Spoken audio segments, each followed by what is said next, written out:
Hello viewers.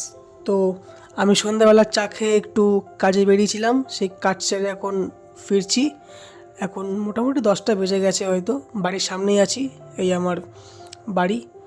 এবার চটপট করে বাড়িতে ঢুকে সব কিছু লক করে, ডোর গ্রিল সব লক করে চলে যাব মায়ের রান্নাঘরে।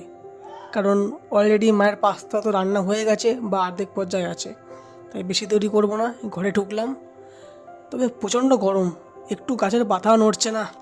বৃষ্টি হয়ে আবার সেই গরম চলে আসছে।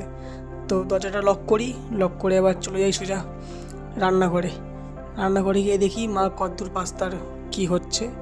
এই যে মায়ের পাস্তা অলরেডি হাফ পর্যায়ে চলে এসছে। এদিকে ক্যাপসিকামও রেখেছে এখানে ভেজে। এই একটু বাবাকে টেস্ট করতে নিয়ে যাচ্ছে। এটা মানে রোজকারই, ছোটোর থেকেই দেখে আসছি, যাই কিছু রান্না হোক না কেন মা একবার করে বাবাকে টেস্ট করাবে, আর বাবা টেস্ট করে রেটিং দেবে। রেটিং দিতে হবে, ঠিক আছে? রাঁধুনি কিন্তু ঘরের স্পেশাল।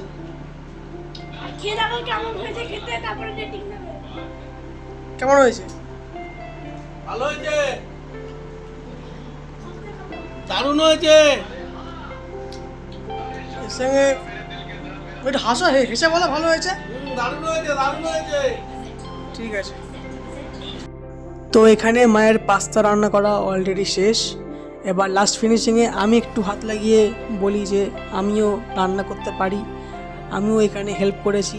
বেসিক্যালি আমি রান্নার রও জানি না, কিন্তু তাও নাড়ছি, তাও আবার বাহাত দিয়ে নাড়ছি। আমার গুণ করতে হবে আমার তারিফ করতে হবে। ফাইনালি আমার রাতের ডিশ চলে এসছে, পাস্তা।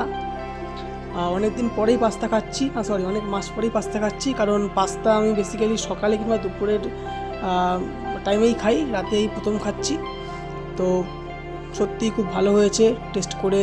এবার এটার শুভারম্ভ করতে হবে।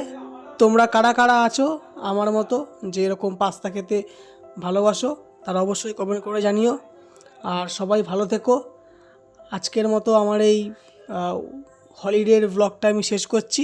আমার এই ভিডিও তোমাদের ভালো লাগলে অবশ্যই লাইক, কমেন্ট, শেয়ার করে জানিও। টাটা।